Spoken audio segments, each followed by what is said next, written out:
We are in this end times. God has kept us in this end times for a specific reason. परमेश्वर ने हमें इस अंत के समय में एक खास मकसद के लिए रखा है। Hallelujah. We have to live the life that God has called us to live. हमें वो जीवन जीना है जिसके लिए परमेश्वर ने हमें बुलाया है। Hallelujah. Hallelujah. The life of Christ.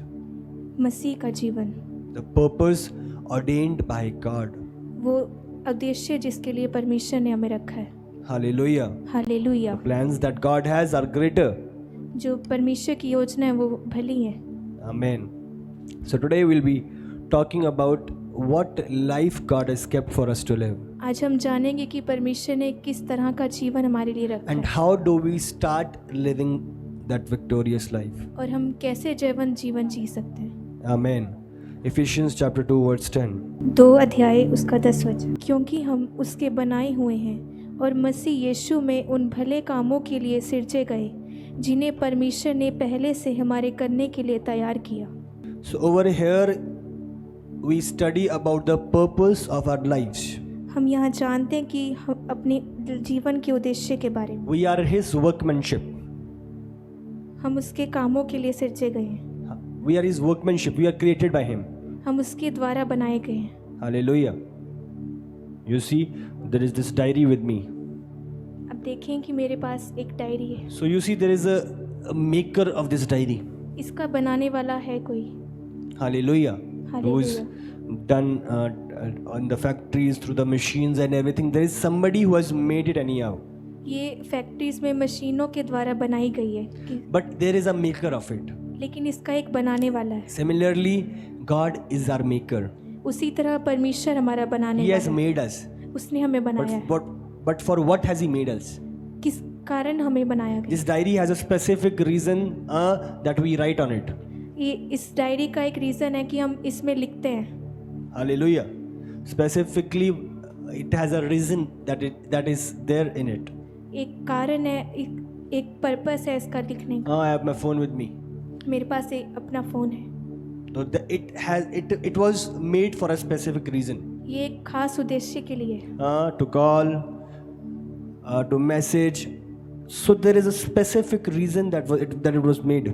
Call करने के लिए, मैसेज भेजने के लिए, एक कारण के लिए। It has multiple options. We can also use the torchlight. We use the alarm clock, calendar, calculator. So many, multiple. इसमें बहुत सारी चीज़ें हैं जैसे कैलेंडर, अलार्म लगाने के लिए क्लॉक और बहुत सी चीज़ें। Hallelujah. Hallelujah. So similarly, God has made us also for a reason. और इसी तरह परमेश्वर ने हमें एक कारण के लिए बनाया है। We are created in Christ Jesus for good works. हम मसीह में सिरजे गए भले कामों के लिए, Hallelujah. Not for bad works, good works. गंदे कामों के लिए नहीं, भले कामों Which God prepared beforehand और परमेश्वर ने जिन्हें पहले बनाया है that we should walk in them.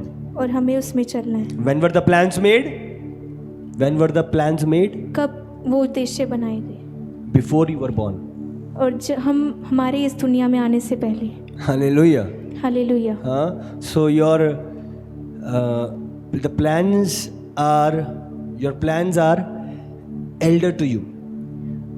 Your plans are elder to you. आपके लिए जो योजनाएं बनाई गई हैं वो आपसे बड़ी हैं। Hallelujah. I was Hallelujah. talking the other day. We had a dining table chairs. मैं एक दिन बात कर रहा था डाइनिंग टेबल की चेयर के बारे में। So my younger brother and sister. मेरे छोटे भाई बहन, So one is 14, one is 12. So the chairs were 16 years old. It was from 16 years we had the chairs. मेरे भाई 14 और एक 12 साल का है, और लेकिन वो जो चेयर थी वो 16 साल So I was से। telling them the chair is elder to you. तो मैंने उनसे कहा कि ये जो चेयर है ये तुमसे बड़ी है, It is older than you. ये तुमसे बड़ी है। Hallelujah. So similarly, the plans that God prepared are elder to us. They were made before we were born. वो जो उद्देश्य परमेश्वर ने बनाया वो हमारे इस दुनिया में आने से पहले हैं और वो हमसे बड़े हैं। Even when we had not existed, our plans, our purposes existed. जब तक हम इस दुनिया में नहीं आए थे उससे पहले ही हमारे लिए वो योजनाएं तैयार कर दी So गई। when? Beforehand, before we were born. वो चीज़ें हमारे पैदा होने से पहले। Hallelujah. And for what they were prepared? और वो किस उद्देश्य के लिए बनाई गई? That we walk in them. कि हम उसमें चल सकें। Hallelujah. The government is building highways. Government उन हाईवेज को बनाती है, They are building roads, they are broadening up the roads, and they are using, preparing all sorts of stuff. सड़कों को बनाती है, सड़कों को बड़ा करती है और इन सब चीज़ों So को। what is the basic reason behind it? उसके पीछे कारण क्या है? So that people, the transportation is easily possible, so that the cars go through that way. ताकि वो जो गाड़ियाँ हैं और व्हीकल्स हैं उस चीज़ों से जा सकें। Hallelujah. No road is prepared for a showpiece. जो रोड्स हैं वो शो पीस की तरह बनाई गई It is prepared to be used. वो बनाई गई हैं उसको काम में लाने के लिए। Similarly, the plans that God has made, उसी तरह जो परमेश्वर ने हमारे लिए योजना बनाई it है, is made for us to walk in them. वो हमारे लिए बनाई गई हैं कि हम उसमें चल सकें। The path is set for us to walk in it. वो उद्देश्य बनाया गया कि हम उसमें चल सकें। Hallelujah. We are His workmanship. हम उसके द्वारा सिरजे गए हैं। Our plans that He has made beforehand are to walk. We are to walk in them. वो जो उद्देश्य हमारे आने से पहले बनाए गए हैं वो इसलिए बनाए गए कि हम उसमें चल सकें। Hallelujah. Ephesians 3 verse 10. इफिसियों 3 उसका 10, ताकि अब कलीसिया के द्वारा परमेश्वर का विभिन्न प्रकार का ज्ञान उन प्रधानों और अधिकारियों पर जो स्वर्गीय स्थानों में है प्रकट किया जाए। Hallelujah. So what is the will of God? तो परमेश्वर की इच्छा क्या है? We hear in this verse out here, so that through the church the manifold wisdom of God might now be made known to the rulers and authorities in the heavenly places. Hallelujah. The wisdom of God we need to know. हमें परमेश्वर की बुद्धि को जानने की We जरूरत need to know the mysteries of God. है। हम उसके कार्यों को जानने We की need to जरूरत know the plans of God. है। हम उसकी योजना को जानने की We need to जरूरत know the purposes of God. है। हमें परमेश्वर के उद्देश्य को We जानने need की to know the जरूरत है। path of the Lord. परमेश्वर के उस मार्ग को जानने की When जरूरत we है। know, we walk in it. जब हमें पता होगा तो हम उसमें चलेंगे। When we know the direction to Delhi, so we proceed with our way. जब हमें दिल्ली की जगह पता होगी तो हम उस मार्ग की ओर जाएंगे। Hallelujah. Anywhere we plan to go, it is our exam, it is our visit or anything like that. First of all, we ask, where is the place? Where is it? हम जाने से पहले सोचते हैं कि वो जगह है कहाँ। Anywhere. Where is the place? Where to what it is there? Which direction it is there? So, where is the first question? हम उस जाने से पहले सोचते हैं कि वो जगह है कहाँ पे। Hallelujah. So similarly, knowing the plans of God. उसी तरह हमें परमेश्वर की योजना को जानने की जरूरत है। Amen. Galatians chapter 1 verse 24. गलातियों 1 अध्याय उसका 10। Today I want you to get this word clearly. मैं चाहता हूँ कि आज आप इस वचन को ध्यान से देखें। अब मैं क्या मनुष्य को मनाता हूँ या परमेश्वर को? क्या मैं मनुष्य को प्रसन्न करना चाहता हूँ? यदि मैं अब तक मनुष्य को ही प्रसन्न करता रहता तो मसीह का दास न होता। Hallelujah. So we do not have to be people pleasers, but we have to be God pleasers. We have to fulfill the purposes of God. हमें मनुष्य को प्रसन्न करने वाला नहीं लेकिन परमेश्वर को प्रसन्न करने वाला बनना है। We have to be do the things that are ordained by God. हमें वो करना है, उन चीज़ों को करना है जो परमेश्वर के द्वारा ठहराई गई हैं। The path that God has kept. वो जगह जो वो मार्ग जो परमेश्वर ने ठहराया। We have to choose the will of God. हमें परमेश्वर की इच्छा को चुनना है। Hallelujah. It is written in the word, death and life I have kept before you. I want you to choose life. Hence choose life. मैंने जीवन और मृत्यु तेरे सामने रखी है, मैं चाहता हूँ कि तू जीवन को चुने। Hallelujah. So what is the will of God? Choose life. परमेश्वर की इच्छा क्या है कि हम जीवन को चुने। So similarly, we need to follow the will of God. उसी तरह हमें परमेश्वर की इच्छा को जानने की जरूरत Follow the decision of the Lord. है। परमेश्वर के योजनाओं को जानने Follow की the जरूरत way and the path of the Lord. है। वो मार्ग और सत्य है। Hallelujah. Ephesians 4:18. इफिसियों 4 उसका 18। क्योंकि उनकी बुद्धि अंधेरी हो गई है और उस अज्ञानता के कारण जो उनमें है और उनके मन की कठोरता के कारण वे परमेश्वर के जीवन से अलग किए हुए हैं। Hallelujah. It is written, they are darkened in their understanding, alienated from the life of God because of the ignorance that is in them due to the hardness of their heart. Very powerful verse. उनकी बुद्धि अंधेरी हो गई है और वो परमेश्वर के जीवन से अलग हो गए हैं। Hallelujah. You see why there is darkness? ये वो अंधकार क्यों है? Because they have refused to let the light come in. क्योंकि उन्होंने उस ज्योति को आने से मना किया है। It is written because of the ignorance in them. वो उस अज्ञानता को ठुकराने से। You see, because they have alienated them from the life of God. It means they have separated them. They are not in the life of God that God has kept. वो उस ज्योति में नहीं है जो उस परमेश्वर ने उनके लिए रखी है। They have separated them from the life of Christ. और वो मसीह के जीवन से अलग हो गए। Why? Not letting the light come in. क्यों? क्योंकि उन्होंने परमेश्वर के उस ज्योति को आने Ignoring से the मना word किया। of God. वचन को मना किया आने से। Ignoring the things of the Lord. परमेश्वर की चीजों को इग्नोर किया। You see, hardening the hearts. उन्होंने अपने मन को कठोर किया। We do not want to hear any word. हमें कोई किसी वचन को We do सुनने not की want to जरूरत hear anything in the Bible. नहीं। हमें वचन को कुछ We do not पढ़ने की want जरूरत to नहीं। know God's direction. हमें उस परमेश्वर की दिशा को जानने की जरूरत नहीं है। We are our own masters. We will do what we like. हम अपने जीवन के खुद मालिक हैं। हम जो करना चाहते हैं वो करेंगे। Hardening the hearts. अपने मनों को कठोर करना। Not surrendering yourselves to God and His will. अपने आप को परमेश्वर को, अपनी योजना को परमेश्वर को ना समर्पित करना। You see, they have kept them away from the will of God. और वो परमेश्वर से दूर हो गए। Hence, they are not living the life God has called. और वो उस जीवन में नहीं जी रहे जो परमेश्वर ने So, रखा। how do we start living the life of Christ? तो हम कैसे मसीह का जीवन जीना शुरू कर सकते हैं? First is knowing the will of the Lord, पहला उसकी इच्छा को जानना and then surrendering to His will. और उस अपनी इच्छा को उसको समर्पित करना। Hallelujah.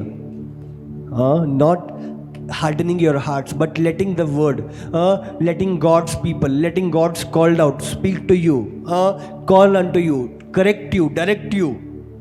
अपने मनों को कठोर ना करना, वचन को अपने हृदय में आने देना और परमेश्वर के दासों की सुनना। Hallelujah. Receiving instruction, उन इंस्ट्रक्शंस को सुनना। not hardening your hearts. अपने मनों को कठोर ना करना। Let the light come in, उस ज्योति को अपने हृदय में आने and the देना darkness shall depart. ताकि अंधकार जा सके। Hallelujah. Hallelujah. It is very necessary. ये बहुत ज़रूरी है।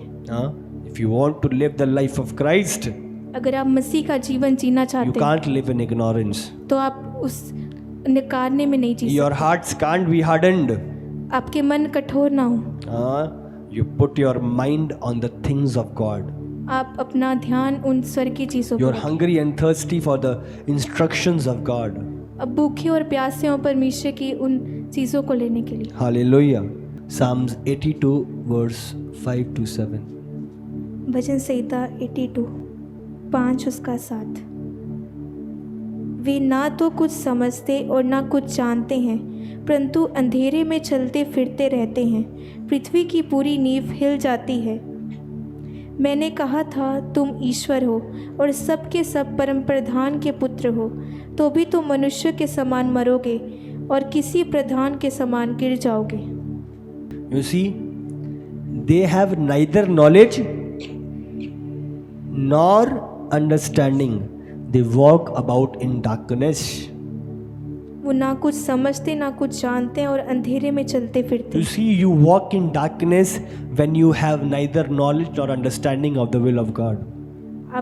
आप जब ना कुछ समझते हैं ना कुछ जानते हैं, अंधेरे में चलते हैं। How will Satan stop you from coming into light and walking in light? हम कैसे रोक सकते हैं उस ज्योति को आने How will Satan stop you from walking in light? से? शैतान कैसे आपको परमेश्वर की उस ज्योति में जीने When से he रोक? has hardened your hearts to not let the light, to not let the word of the light come into you. जब आपके मनों को वो कठोर करता है और उस ज्योति को आपके हृदय में नहीं आने देता। He wants you to live in darkness.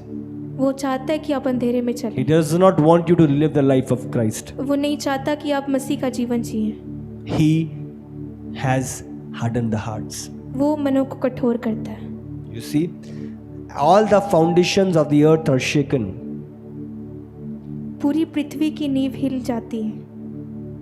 You see, walking in darkness. आप देखिए अंधेरे में चलना।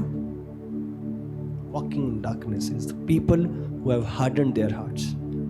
जो अपने हृदयों को कठोर कर लेते हैं। Hardened their hearts. Galatians chapter 4 verse 1. गलातियों 4 अध्याय उसका 1। I want you to get this word today. मैं चाहता हूँ कि आज आप इस वचन को लें। Galatians chapter 4 verse 1. मैं यह कहता हूँ कि वारिस जब तक बालक है, यद्यपि सब वस्तुओं का स्वामी है, तो भी उसमें और दास में कोई भेद नहीं। Again, mighty. मैं यह कहता हूँ कि वारिस जब तक बालक है, यद्यपि सब वस्तुओं का स्वामी है, तो भी उसमें और दास में कोई भेद नहीं। Hallelujah.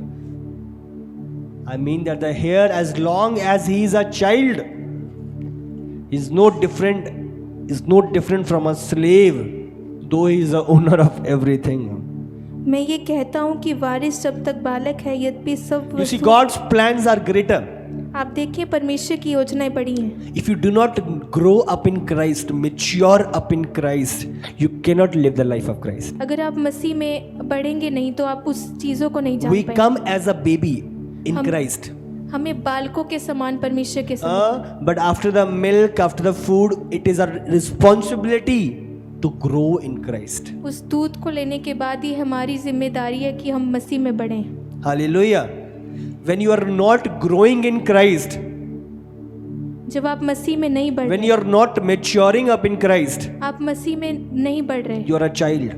आप अच्छे हैं। And child is equal to the share of in the property is equal to the slave. वो बालक एक जैसे एक भाग प्रॉपर्टी का उसमें बच्चे की तरह है। Hallelujah. No different from a slave. वो किसी दास के अलग नहीं है। Hallelujah. You see, maturing up reveals what you have, reveals what is yours, and then you start working and using them for the purpose of God. जब आप बड़े होते हैं आपको पता होता है कि उन चीज़ों को कैसे यूज़ करना है। Hallelujah. Letting the light of God come in. आप उन ज्योति को अपने भीतर आने Letting the word of God come in, take place and start आप वचन को अपने भीतर आने देते हैं और जीते हैं उससे, start walking in them. और उसमें जीना शुरू करते हैं। Hallelujah. Start walking in Christ. उसमें मसीह में जीना शुरू करते हैं। Walk in Christ. मसीह में जीना। Hallelujah. God loves us. परमेश्वर हमसे प्रेम He करता है। wants us to mature up. परमेश्वर चाहता है कि हम He बड़े हों। wants us to know who He is, हम जाने कि वो कौन है, know His plans, उसकी योजनाओं को and जाने start walking in them. और उसमें चलना शुरू करें Mature up और बड़े हों by the word of God. परमेश्वर के वचन के द्वारा। Amen.